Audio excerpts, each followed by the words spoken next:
नमस्कार दोस्तों, मैं हूं मनोज कुमार गुप्ता। आप देख रहे हैं मेरे चैनल को। इसका नाम है रेगुलर क्लासेस फॉर अकाउंट। सामने आपको दिख रही है इनकम टैक्स की बुक SC मल्होत्रा वाली, नया एडिशन है हमारा।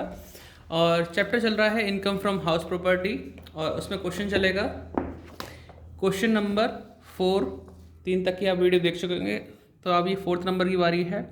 इंपॉर्टेंट क्वेश्चन यहीं से स्टार्ट हो जाते हैं, जहाँ से थोड़ी थोड़ी चीज़ें आने लगती हैं। यहाँ पे लिखा है from the following information compute the annual value of house. हमें हाउस की एनुअल वैल्यू निकालनी है। म्यूनसिपल वैल्यू पता है हमें, फेयर रेंट पता है 3,60,000 है, स्टैंडर्ड रेंट पता है 4,50,000, एक्चुअल रेंट पता है 50,000 पर मंथ दे रखा है। ठीक है। The building remain vacant for 2 month during the previous year. Building हमारी खाली रही है 2 महीने साल के अंदर। ठीक है, प्रीवियस ईयर के अंदर। और प्रीवियस ईयर में 12 महीने होते हैं, 2 महीने खाली रहे मतलब किराया जो मिलेगा हमें 10 महीने का मिलेगा। अनरिलाइज रेंट भी दे रखा है 50,000 रुपये। और condition of rule 4 are satisfy. Rule 4 के अकॉर्डिंग ये सेटिस्फाई कर रहा है, और ये 50,000 हमारे बाकी हैं। Municipal tax paid by the owner, 25,000 pay किया किसने? ऑनर ने। और 25,000 पे किया टेनेंट ने। टेनेंट जो पे करता है उसका कोई यूज़ नहीं होता, उसे नहीं दिखाते। सिर्फ जो ऑनर पे करेगा, जितना पार्ट पे करेगा उतना ही माइनस होता म्यूनसिपल टैक्स। ये बात ध्यान रखना। मकान मालिक जितना भी आपका म्यूनसिपल टैक्स पे करेगा वो माइनस करते हैं।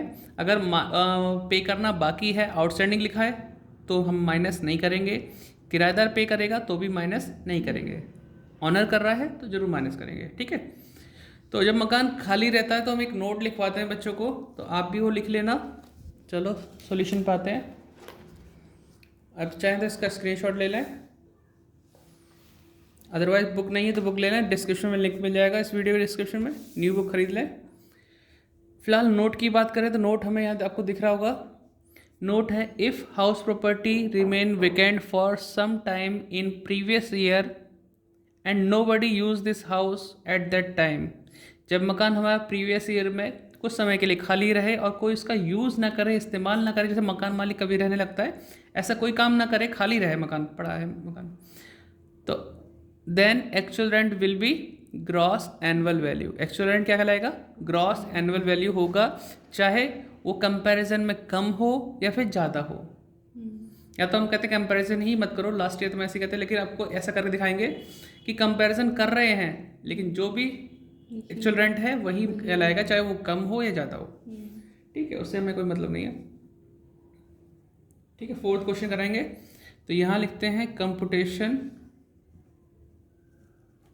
Of annual value of house property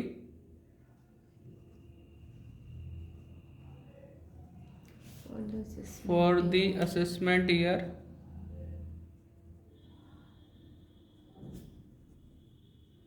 2023 और 24। ठीक है। तो सबसे फर्स्ट लिखेंगे, इसमें जो हमें दे रखा है म्यूनसिपल वैल्यू दे रखी है ना, म्यूनिसिपल वैल्यू कितनी गिवन है? 4 लाख रुपए। नंबर 2 फेयर रेंट हमें पता है, वो हमें दे रखा है 3,60,000। नंबर 3 स्टैंडर्ड रेंट भी गिवन है 4,50,000। ठीक है, 4,50,000। और चौथा एक्चुअल रेंट कितना पता है हमें? 50,000 एक्चुअल रेंट 50,000 पर मंथ है। भाई 2 महीने तो खाली रहा, 10 महीने का किराया मिलेगा तो कितना मिलेगा? 5 लाख। 12 नहीं, 10 महीने तो मिलेंगे। अब आता है एक्सपेक्टेड रेंट कैसे निकालते हैं। एक्सपेक्टेड रेंट निकालने का तरीका वही है। वैसे अब तक तो मैं एक्चुअल रेंट उठा के ही रखता था भाई, ग्रॉस एनुअल वैल्यू मानेंगे, लेकिन बुक में थोड़ा चेंजेस भी मैं सोचा थोड़ा सा अपडेट करते हैं। एक्सपेक्टेड कैसे निकालेंगे? म्यूनसिपल वैल्यू फेयर रेंट में ज़्यादा कौन सा है भाई? 4 लाख ज़्यादा है, स्टैंडर्ड रेंट से तो कम है ना। ठीक है, तो 4 लाख आपका आ गया एक्सपेक्टेड। नंबर 2 एक्चुअल रेंट लिख दो, जो दे रखा है 5 लाख की अमाउंट आ रही है। अब ये कंपैरिजन करो, एक्चुअल रेंट इस समय ज़्यादा है कम है, तब भी ये एक्चुअल रेंट आएगा आपका ग्रॉस एनुअल वैल्यू। अगर कंपैरिजन करने पे एक्चुअल रेंट कम भी आता है तो भी एक्चुअल रेंट ही आएगा ग्रॉस एनुअल वैल्यू। ठीक है, तो हम सीधे सीधे लिखेंगे ग्रॉस एनुअल वैल्यू 5 लाख की अमाउंट। ठीक है, आप मेरी पुरानी वीडियो उठा के देख लेना, तो उसमें भी ऐसे ही बताया गया है। मैं यह कंपैरिजन करता ही था, सीधे मुझे बताया कि अगर मकान खाली रहा है, किसी ने इस्तेमाल नहीं किया, तो एक्चुअल रेंट को ही सीधे उठाओ, ग्रॉस एनुअल वैल्यू लिख दो। अदरवाइज एक्सपेक्टेड निकालना चाहते तो मैंने निकाल दिया, एक्चुअल रेंट भी लिख दिया। अब ये ज़्यादा हो या कम हो तब भी यही आना है। लेस करेंगे हम दो चीज़ें इसमें से, एक तो म्यूनसिपल टैक्स। तो म्यूनसिपल टैक्स कितना है? 25,000 है, जो कि ऑनर ने पे किया है। अनरियलाइज रेंट कितना है? 50,000। अनरियलाइज रेंट जो नहीं मिल पाया टेनेंट से, टेनेंट पहले खाली होगा, हमें बग गया इस टाइप से 50,000 जो रियलाइज नहीं हो पाया। तो टोटल 75,000 रुपये आपके लेस हो जाएंगे। क्या बचेगा? 4,25,000 एनुअल दिख पा रहा है, एनुअल वैल्यू। बताओ भाई, कोई दिक्कत तो नहीं है? हाँ श्रेया, कुछ नया क्या मिला हमें पहले वाले क्वेश्चनों से? एक्सपेक्टेड रेंट वैसे ही हमने किया, एक्चुअल रेंट भी हमने निकाला, लेकिन यहाँ पे 2 महीने खाली था, तो 2 महीने खाली किया मतलब है 12 महीने होते हैं।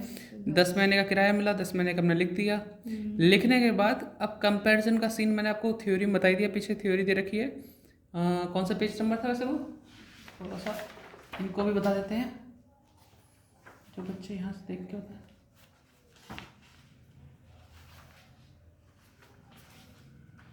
पेज नंबर 178 के आसपास देखना, कई सारे पॉइंट दे रखे हैं।